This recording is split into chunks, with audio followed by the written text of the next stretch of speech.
Fotografata nuda in doccia e ricattata per costringerla ad avere un rapporto sessuale, la terribile storia è capitata il giorno di Natale ad una ventenne di origine libanese residente a Padova. Qualche giorno prima di Natale la ragazza aveva conosciuto in rete un giovane e aveva iniziato a chattare con lui, un 27enne magazziniere che si era dimostrato fin dai primi messaggi gentile e affettuoso.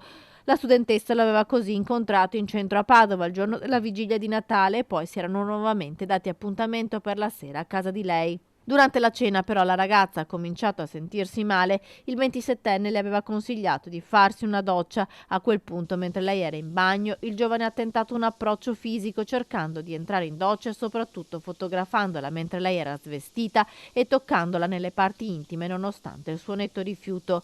Nonostante il malessere sempre più forte, la ventenne però era riuscita ad allontanare e bloccare il suo aggressore facendolo uscire di casa. Poche ore dopo però è iniziata per lei una nuova odissea. Il 27enne ha cominciato ad inviarle messaggi minacciandola di divulgare le foto di lei nuda sotto la doccia ad amici e familiari se la ragazza non avesse avuto un rapporto sessuale.